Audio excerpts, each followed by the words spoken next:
இன்றைக்கு சுதந்திர நாள். இந்தியாவில் இருக்கக்கூடிய ஒவ்வொரு மாநிலங்களும் இந்த சுதந்திரத்தை விடுதலை நாளாக, இண்டிபெண்டன்ஸ் டேயாக கொண்டாடிட்டு இருக்காங்க. தமிழ்நாடு உட்பட எல்லா மாநில முதல்வர்களும் அந்தந்த மாநிலத்தில் தேசிய கொடியை ஏற்றி தங்களுடைய சுதந்திர தின வாழ்த்துக்களை தெரிவிச்சிருக்காங்க. ஆனா எந்த மாநிலத்திலையும் இந்த அளவுக்கு சுதந்திரத்தை கொண்டாடி இருக்க மாட்டாங்க, விடுதலை போராட்ட வீரர்களை பேசியிருக்க மாட்டாங்க. தமிழ்நாட்டு ஊடகங்கள் இருக்கு இல்லையா, இன்னைக்கு முழுக்க சுதந்திர போராட்டத்தை பத்தி தான் பேசுறாங்க. எப்படி தெரியுமா? இப்படிதான்.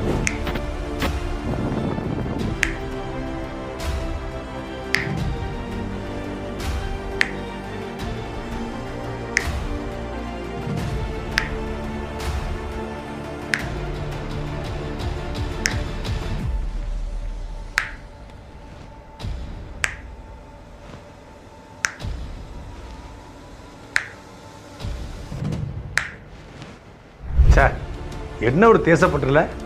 அனைவருக்கும் இனிய சுதந்திர தின நல்வாழ்த்துக்கள்.